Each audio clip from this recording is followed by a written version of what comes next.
Bonjour, mis hermanos and sisters. It's your boy T, guys, and Colin Gibson. yes, sir. And we're here with the owner of Benefit Advocates. He is a district coordinator for Aflac. He is a former D3 basketball player. He's a former All-Stater. He is an achiever. He is a leader. He is one of my actual blood brothers. He is Trenton Gosnell. Trent, what up, brother? Wow, what an entrance. I forgot about a lot of those things, so I appreciate you doing the due diligence and researching all those, making me feel important. Of course. So, obviously for me, this means a lot to be able to have you on. It's one thing to be blood brothers, but it's another thing to have a brother that's constantly achieving, constantly working on himself. You've always been a winner. So first and foremost, I would like for people to find out, and for us to find out, maybe there's something I give it I don't know, but who is Trenton Gosnell? Who is Trenton? That's a funny question, I feel like, because that's like only just a label that mom decided to give me, but I feel like I'm in trouble a lot of times when I hear my full name, Trenton Gosnell. either my fiance is yelling at me or mom's yelling at me, but no, I clearly I'm your brother, like you've already mentioned, and grew up in small town Lone Tree with the two of you, the only fly in the milk, if you will, me, T guys, and Nate. Kind of consider myself, an eager learner on kind of a multitude of topics, and a true entrepreneur at heart too. So that's who I am. I love it, man. Just kind of going off that. Just talk about the impact that your mother has played on your life. Just speak on that for a minute. Oh man, you guys got 2 hours or so, 3 hours? Because man, I could talk a long time about my mom, but no, just the true entrepreneur comes from watching her grow up. Mm-hmm.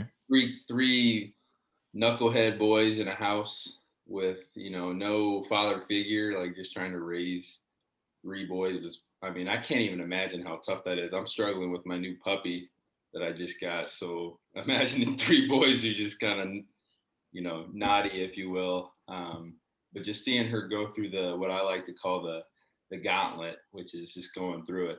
Yeah. And, it was impressive to watch that. And you don't grow true appreciation for it until you're old enough to realize, like, how the hell did you do that? Exactly. Mm-hmm.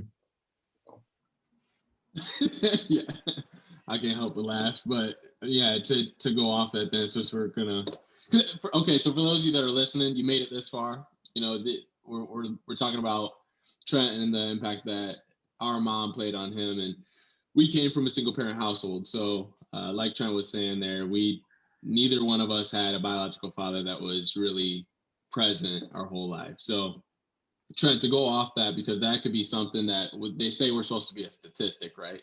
They say that we're probably supposed to end up in juvie or jail or prison or deadbeat dads, no jobs or something like that. So talk to us about how that, when a moment where it could have crippled somebody, it made you who you are, successful. Yeah, no, it's a good question. I give you props too, T guys, because as the older brother, you had to operate as much as a father figure as you could, what you possibly could, I should say, even though you were only a year and a half older than me. But no, as a man, it kind of taught all of us like exactly what not to do was the funny part. So quite frankly, our father figures led by example in a way, and they didn't even know it, which is funny. Because in fact, the reason why I chose my career path too is kind of based off of, and probably the same reason you did, is because we want to be financially free at some point, so that way we can spend um, a, a great amount of time with our kids, our future kids, and our family, so that way we can be in their lives. So yeah, I would say they definitely led by example, and just not having a father figure kind of molded us into the men we are today. I'm glad that we didn't try and take the path of drugs and juvie, all those things. We could have easily did that. And I kind of owe Lone Tree to be that influence in a way, because it was such a basic little small town that we didn't know any better. And even though we can look back and be like, wow, we weren't exposed to anything, truth be told, it was kind of a blessing. So Yeah. Yeah, with that, shout out Lone Tree. Sure. Molded us for real. So with that being said, could that have crippled you? Could have crippled, just to go deeper with it, because there's going to be some kids that are going to hear this that are going to come from a single parent household, and they're probably going to be on the edge. They're probably going to be thinking, there's this guy, he's structured well, he's got it, for the most part figured out. He's growing into what he wants to become each and every day. So, for, I guess, advice for some kid that is what'd you say, a fly in the milk, maybe, some kid that just is still trying to figure themselves out, advice on how not to let that cripple you.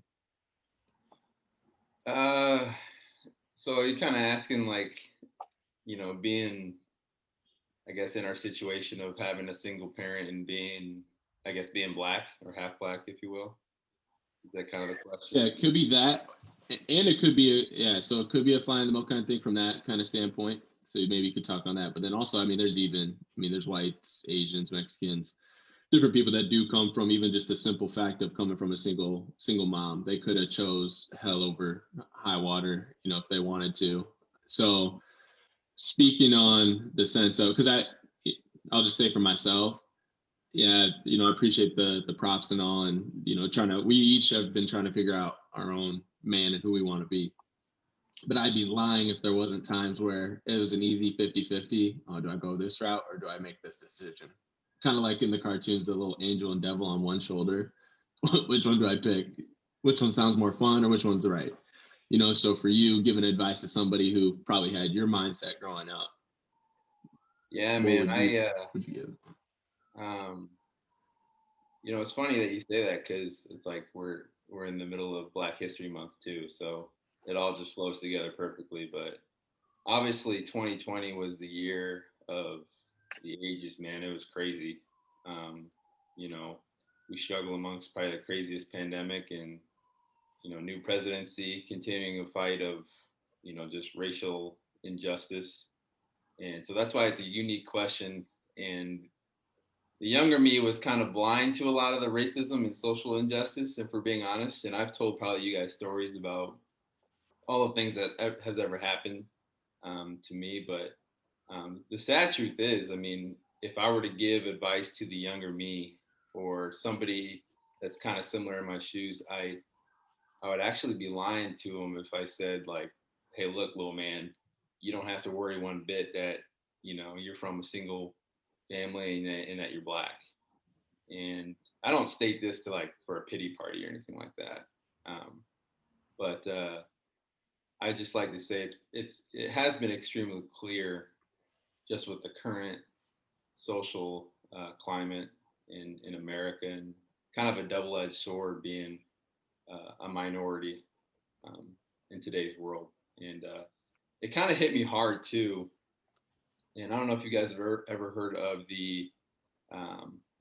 I think she's like some type of anti-racism activist or educator, Jan Elliott. Have you guys heard of that before? I heard the name, but I'm not too familiar with her. It's she spoke at like colleges, and she asked the whole floor. She said, if you as a white person would like to be treated the way that Black people are in society, please stand. And I didn't ever realize, like, how blind I was until that video, like, just spoke to me. It's like, of course nobody was standing. Like, if they stood, they would have the biggest balls of all time. But yeah, that to me was like crazy eye opening, because it was something that was so simple, just spoke so much volume. And so it's pretty clear that it's a problem. And I won't even ignore the people and individuals who reached out to me during those times, like when the riots were going on, and just kind of the social injustice. We had a lot of people reach out, and I do appreciate them reaching out and kind of touched my heart to know I have a circle that, is willing to reach out and stand up and against kind of the unjust events, if you will. So It's powerful stuff. Let me ask you this, with all of that, with your upbringing and your story, looking back on it now, would you change anything about it, or are you thankful for the man that it made you? no regrets, no regrets at all. If I would go back and uh, change anything, I don't think that I would be the same. Um, maybe I would probably have a more focus on, my culture, but outside of that, no, I have no regrets with who it's turned me into. It's I can appreciate, I guess, the man I've turned into. I'm always looking to get better. Like I previously mentioned, I'm an eager learner. Want to put myself in people's shoes, and um, it's exciting to get out there and be involved too. Mm-hmm. Awesome. Well, so we figured out who Trent Gosnell is. We figured out a lot about your background, but let's go into this. This is a lot of the reason why we also wanted to pop you on, if not the most important. You're the owner of Benefit Advocates, district coordinator for Aflac. They're kind of one and the same, but kind of different all at the same time. So, what is Benefit Advocates? What do you do? What's the difference between the two? So I've been with Aflac for almost 4 years now, which is crazy to think. But so what Aflac is it's actually called, the correct term is supplemental insurance. It's not your health insurance, if you will. And so what we do is we kind of help people provide a financial safety net in the time of a need. Let's say they have some type of major illness, or major accident, if you will. Then we kind of provide that financial safety net because and you guys both recently turned 26 to my knowledge, right? Or T guys, you've been 26, but I know, Colin, you just turned 26, didn't you? Right. Yeah. So you had to get on your own health insurance. Yep. Welcome to the real world, Yes. buddy. Yes, sir. But yeah, no, that's people don't have a real true education on it, and it's confusing. Yeah. Health reform is it's a lost cause, for being honest. So, if I asked you right now, what's your deductible, you're probably like, no clue. Exactly. And so we help people kind of form a knowledge around that, and make sure that we can always have a way to make ends meet, just in case crazy accident, crazy illness happens, because the number one leader of bankruptcies is actually medical bills. Whether you knew that or not, it's a little over 50%. So it's like a flip of a coin of somebody who filed for bankruptcy that's gonna be because of medical bills, and 75% of those people have health insurance, is the scary part. So Wow. it's like, what is the point of having health insurance if you're still gonna go bankrupt? Yeah. And so that's where Aflac comes into play and kind of fills those gaps, where you might not have realized. And we just want to take all type of risk exposure and take it off the table. So Yeah, that's like you were saying, that's stuff that you really don't think about until it smacks you in the face when it's right in front of you. So that's awesome to hear. So how did you get your start with it? Because I know you growing up, basketball was sports were a huge priority in your life. You played ball in college. So when did that kind of shift from, sports or basketball being your priority to, your internship and in your career? How did you get started? Yeah, it's I think it was the competitive nature of it too. In a lot of people think you're crazy to go on a job that you're 100% commission. And that's what it is. And I did an internship with them, and I was the number one intern. I mean, I did well enough to where they offered me a full-time job afterwards, but I realized the kind of money I could make just from being myself and then being competitive along with it. That's kind of what made me want to do it, is because as I get older, I can't, play basketball for money, or good money, that is. And so I decided to take that, I guess, competitive spirit and push it towards something that's, not only going to benefit me financially, but also others as well when it comes to financial literacy as well. Mhm. I kind of figured that competitive, that's why I asked that question, because I kind of figured that competitive aspect from sports is why you got into that career. That's awesome. Yeah, no, and to go off of that too, because you went from being an intern. How well did that translate over into rolling into the position? Because you didn't just become a district coordinator overnight. So talk about the timeline there. Yeah. And what does it mean to be a district coordinator too? I think some people might hear like district coordinator. Okay, it's a cool little name tag that you have on your little badge there, but I don't think people understand the magnitude of what your responsibility is. So if you could touch on responsibility too, that'd be good. Yeah, so I was an agent for, I don't know, a year and a half maybe, or I can't remember how long, but I went to my leadership, my hierarchy, if you will, and I said, I want to get into like coaching. And so I got into a coordinator in training role for a while, and I loved it. And then that's when I got actually promoted to that district sales coordinator job, which it's pretty much, you have a team of agents that train. You go out and you train new agents as well, but you go out and out in the field with them. You run big appointments with them. That's probably one of my more favorite things to do, is when somebody sets a huge appointment with a 300 plus case. I love to go out and run that thing with them and close it down. And so that's kind of my role is I got my own office, and actually I have two offices now. We just opened up a new spot that represents benefit advocates, which is exciting. But that's just kind of my role as a manager. I get to oversee all those agents, kind of oversee the book of business, if you will, and put people in place to succeed. So. What would you say? What would you say your next step is? Do you have a 5-year plan? Where do you see yourself growing in the next 5 years? Yeah. So the reason why we decided we didn't branch off. I don't want to sound like we're branching off by incorporating benefit advocates along with Aflac. It's supposed to be kind of our tool to be more a jack of all trades in insurance. So instead of just doing the supplemental, we can also help people with the health insurance, or we can also help people with life insurance, disabilities, all those type of insurance. We wanted to kind of be the jack of all trades, but our kind of responsibility too is, as benefit advocates, is we're kind of responsible for like the coordination and evaluation of like the company and individual benefit plans.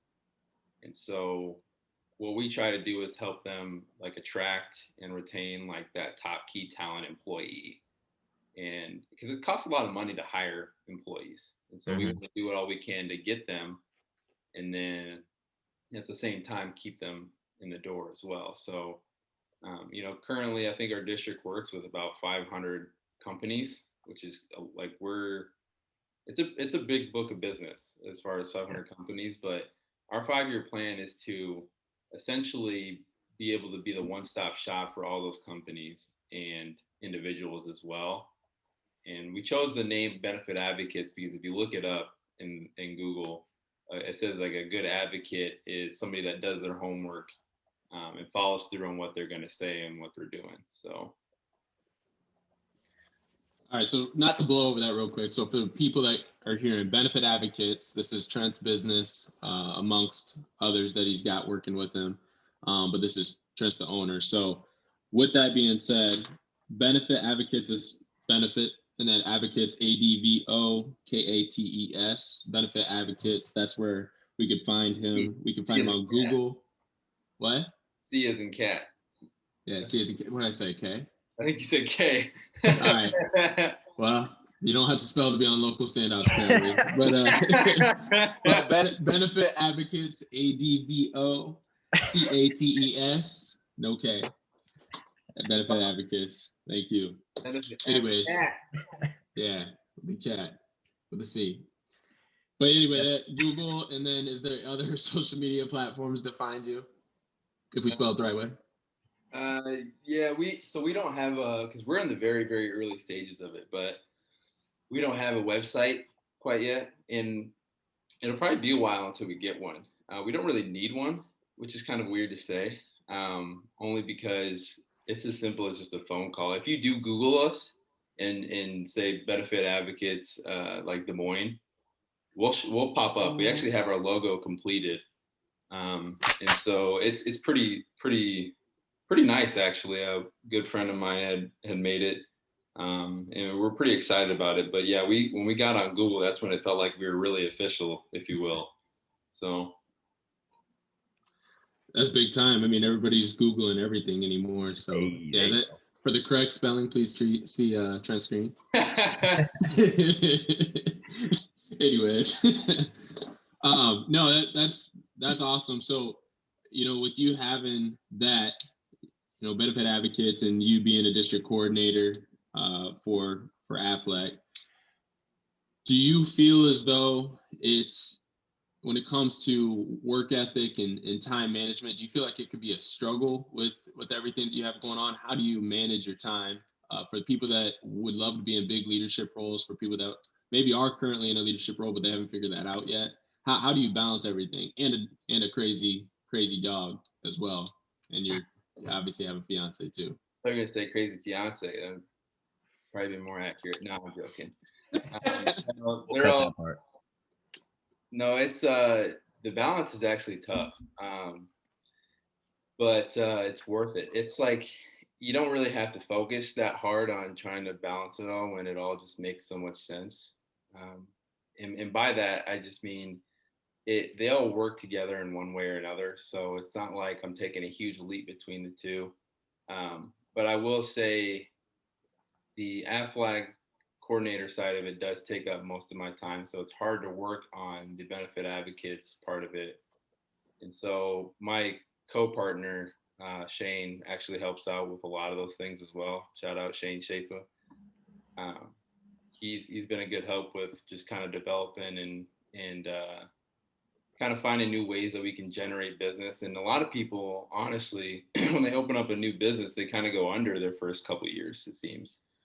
And they always say it takes a couple of years to make a profit. And I mean, for us, we're pretty excited to say that we didn't do that. I mean, we were positive in the first year. So far, so good, I should say, knock on wood. But we don't kind of foresee ourselves having to take out any business loans. We're not going to do any of those things. We're just going to go off street capital and keep growing. So. Love it. Yep. Believing in yourself. So, just a lot of this stuff, like we were saying, this is kind of the reason that we're doing this, is I didn't know a lot of this stuff about you, about what you're doing nowadays, Trent. I mean, it seems like yesterday, all three of us were just playing Mario Kart in the basement, and, look at us now. So I just wanted to close out just telling you how proud I am of you. You're obviously a brother to me, and it's just exciting to see, where you've gone in life and where you're going to continue to go. So I just wanted to kind of get a little cheesy there and just tell you that I'm really, really proud of you, man. Honestly. No, likewise, man. I appreciate that. And proud of you as well. Just watching that first local standout video and seeing the amount of humility and vulnerability I absolutely love that, because that's just true growth in my opinion. So come a far ways yourself, and even T guys as well. Come a long ways, and just got a new job promotion too, which is exciting. So don't know if you ever got to announce that to the local standout community, but hats off to you there. But yeah, man, it's been pretty exciting to see everybody in our circle kind of just grow. I love seeing it, man. Absolutely. And I would love to give you quick praise too, Trent, but I do have a following thing that I feel like I didn't get to touch on. So yes, people, I might be getting a little long-winded, but I wrote down a crap ton of questions that I'm curious about. So one last question that I'll ask, and then we'll put this to bed, is why would somebody come to you? Because this is about support, sending people your way. why would people maybe from an individual standpoint come to you, call you at Benefit Advocates, or why would somebody from a business standpoint, would they recommend a business to come to you to get business, to get help? Why our whole goal is, yes, me and Gib could be customers of yours, but we also want to encourage others to know that there's a better way. So why would they come to you? Honestly, the reason why you come to us is, I can sit here and tell you to come to us because we're the best, but the thing is, we've understood that the insurance industry has got kind of a negative connotation to it, and rightfully so. There's been a lot of people in the insurance industry that have just tried to get a quick dollar, and they've done some, not so good things, if you will. And for us, we really are trying to be just your benefit advocate. Like, we're not going to do what's best for us. And that's what you commonly see in the insurance industry. We're doing what's best for you. Okay. We don't pay attention to, our bottom line, what's the highest commission. Like, we don't focus on that, because we understand that in an everlasting changing world, like, you're going to come across somebody else who's a salesperson. Like, I would feel very, if I were the person in your guys' shoes, I would feel very betrayed if I went to somebody and said, "Hey, I found a way cheaper option. Like, why did you set me up with this?" And I never want to have that conversation with somebody ever. And so we're always going to do what's best for the client, and continue to do that moving forward.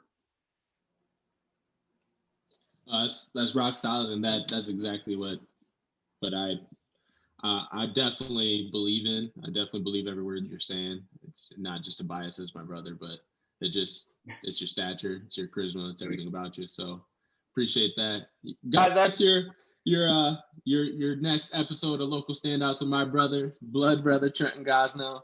And Trent, thank you so much as well. Just to echo what Gib said, obviously you didn't have to come on here at 8 a.m. Central Standard Time to pop on. You're very busy. I'm sure you're gonna go to work right after this. So, it is admirable to see you continue to get up even on the weekends, push yourself. Give us the time of day. Take care of your dog. Take care of your fiance. Take care of your home, and take care of all of your employees and your customers. And it's just a higher level of leadership that if you strive for leadership, we obviously hope to all understand, but some of us may never. So it's impressive.